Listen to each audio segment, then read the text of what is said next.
Subscribe to our channel by clicking the subscribe button. Click the bell button and enjoy the latest uploads from our channel.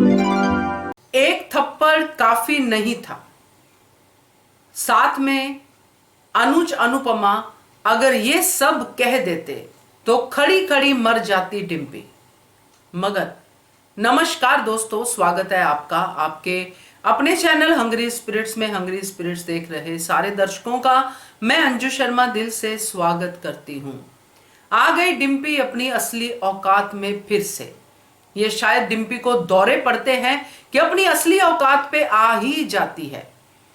जिस तरह आज डिम्पी ने अनुपमा का, नंदिता का, टीटू का, सबका अपमान किया, सच में डिम्पी को अगर उसकी औकात याद दिला दी जाती अनुज और अनुपमा के द्वारा तो डिम्पी वहां पे खड़ी खड़ी ही मर जाती, अगर थोड़ी सी भी उसमें जमीर बाकी होती। तो चलिए इस बात पे चर्चा करना तो बनता है, क्योंकि मैं बहुत ही श्योर हूं कि आप सबको बहुत बहुत बहुत बुरा लगा होगा ये सीन देखकर। पहले वही निवेदन, जिन्होंने अभी तक चैनल को सब्सक्राइब नहीं किया है कृपया कर लीजिए, साथ में दोस्तों बेल आइकन दबाइएगा ताकि आपको हमारे वीडियोस के नोटिफिकेशन मिलते रहे। कोई इतना भी गंदा कैसे हो सकता है? अगर देखना हो तो डिम्पी को देखो, डिम्पी की जर्नी देखो और डिम्पी का आज का कार्यक्रम देखो। कोई सोच ही नहीं सकता कि इस लड़की के पीछे इतने दुख छिपे थे और इन दुखों में साथ देने वाले कौन थे। आज ये लड़की उन सब पे उंगली उठा रही है जो इसको सम्मान दे रहे हैं, इसको छत दे रहे हैं, इसको घर दे रहे हैं, साथ दे रहे हैं, उन सबको जलील कर रही है। तो यही कारण होगा कि डिम्पी अपने ही घर में नहीं बस सकी, अपने ही मां बाप के साथ नहीं रह सकी, क्योंकि अब तो ये कहना ही पड़ेगा दोस्तों। आज अनुपमा ने डिम्पी को थप्पड़ मारा, बहुत लेट मारा, बल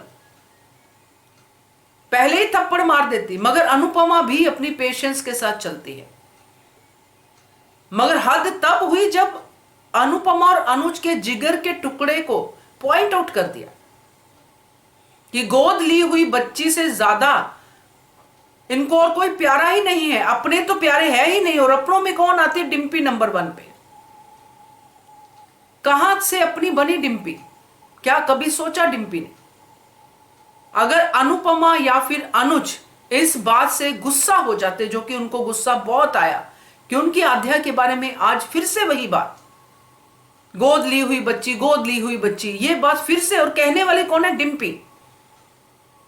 अगर अनुपमा अपनी जगह पे और अनुज अपनी जगह पे डिम्पी से हिसाब मांगते कि तू कहां से आई थी भाई, तुझे हमने पैदा किया, अनुपमा की कोख से पैदा हुई है, या मैंने तुझे लेके आया हूं कहीं से, या मेरी बहन है, क्या है तू, कौन सा रिश्ता है तेरा मेरे साथ? अगर ये सवाल डिम्पी के आगे पूछते, डिम्पी को पूछते, तो क्या जवाब देती डिम्पी? अगर आज शाह परिवार की बहू है तो वो आज है। जब डिम्पी सड़क पे थी, गुंडों ने उसके साथ बुरा किया था, तब साथ देने वाले कौन थे? अनुज अनुपमा। अपने घर में शरण देने वाले कौन थे? अनुज अनुपमा। किसी ने डिम्पी को गोद नहीं लिया था। आध्या को तो पेपर्स में बकायदा लिखकर अपनी बेटी बनाकर गोद लिया है, डिम्पी को तो गोद नहीं लिया था। डिम्पी को तो शरण दी थी, क्योंकि डिम्पी उस समय एक ऐसी महिला थी जिसके साथ बहुत गलत हुआ। चाहते तो डिम्पी को उसके घर छोड़ देते, मगर डिम्पी जाना नहीं चाहती थी। वो अपने पति, सो कॉल्ड जो पहला पति था, उसके साथ जिंदगी बिताना चाहती है, मगर उसने स्वीकार नहीं किया, बच गया बेचारा। अच्छा हुआ नहीं किया, चला गया अपने फैमिली के साथ। अगर ये डिम्पी उनके घर पे होती तो पता नहीं क्या तबाही मचाती। इनके बुरे कर्म अनुपमा और अनुज के, जिन्होंने इसको अपनाया, फिर अपने ही बेटे से शादी भी करवा दी, क्योंकि बेटे को डिम्पी अच्छी लगी, जैसे टीटू को डिम्पी अच्छी लगी। मगर डिम्पी का अंदर किसी ने झांक के देखा ही नहीं कि अंदर से डिम्पी कितनी गंदी है, कौन सी इनसिक्योरिटी दिखा रही है टीटू के प्रति। क्या वो टीटू को भी प्यार करती है, या सिर्फ मेरा है तो मेरा है, किसी और के पास जा नहीं सकता, सांस भी नहीं ले सकता मेरे कहे के बिना? क्या वो सोच के रखा था इसने टीटू की जिंदगी में कदम?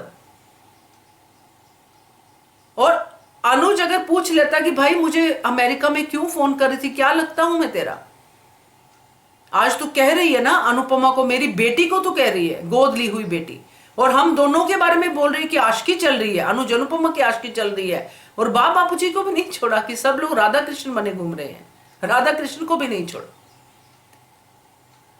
तो अगर अनुज पूछ लेता कि भाई क्यों बोल रही थी कि मेरे पापा की जगह पे हो आप, क्यों मुझे कह रही थी कि कन्यादान आप करोगे, किस हक से, अगर तेरे मन में ये सब चीजें हैं मेरी बेटी के प्रति। और ये तो चलो समर की शादी के बाद की बात है, जब समर से शादी हो रही थी तब तक तो ये अनुज अनुपमा की गोद ली हुई भी नहीं थी, बस एक ऐसी लड़की थी जिसको अनुज और अनुपमा ने बचाया, सहारा दिया, घर पे रखा और पूरी हमदर्दी, पूरे प्यार के साथ इसका जीवन संवारा। आज वही लड़की उनके सर पे चढ़ के उनकी ही बेटी को गलत कह रही है, और जिन्होंने सहारा दिया नंदिनी, उसने चाय पिलाई डिम्पी को, कोई कदर नहीं, कुछ नहीं, और हिस्सा लेने के लिए बैठी हुई है, पैसों की लालची है ये डिम्पी।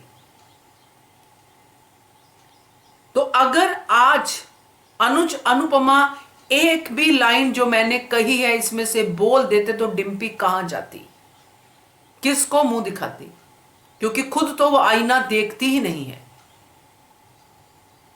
मगर मगर मगर डिम्पी के लेवल पे कोई नहीं गिर सकता। अनुज अनुपमा तो बहुत ही दूर की बात है। अगर वो भी डिम्पी की जगह ये सब हिसाब लेके बैठते तो डिम्पी और उनमें कोई फर्क नहीं रहता। उनको अपनी मर्यादा पता है, उनको पता है कि अगर हम डिम्पी को ये बातें कहते हैं तो यहां पे बहुत सारी महिलाएं हैं, उनका अपमान होगा। वो सोचते हैं कि बात कहने से पहले किसका क्या असर होगा, यही उनके किरदार है और यही वो निभाते हैं, क्योंकि उनको पता है जब वक्त मारता है तो उसके आगे किसी की नहीं चलती है। आज वही वक्त की मार है इन लोगों को पड़ी है, मगर फिर भी समझ में नहीं आ रहा। तो ये जो चीजें आज डिम्पी ने बोली हैं, इससे डिम्पी ने अपने जो रास्ते टीटू की तरफ खुलते थे वो भी बंद कर दिए। अब देखते हैं आगे डिम्पी कहां और किस हद तक पहुंचती है, क्योंकि अभी तो मामला खत्म हो गया। जबकि यहां पे अनुपमा को डिम्पी से सॉरी जरूर बुलवाना चाहिए था नंदिता को, मगर अनुपमा की बात भी सही है जो उसने नंदिता को कही, अपने लिए लड़ना शुरू करो। तो अनुपमा तो लार्जर पिक्चर देखती है ना, जिसमें नंदिता को भी सुधारना है। तो देखते हैं आगे क्या होता है, मगर फिलहाल अगर एक भी बात अनुज अनुपमा कह देते तो डिम्पी का क्या ही होता। आपका क्या कहना है इसके बारे में कमेंट कीजिएगा। देखते रहिए channel Hungry Spirits. Thank you so much. Subscribe to our channel by clicking the subscribe button. Click the bell button and enjoy the latest uploads from our channel.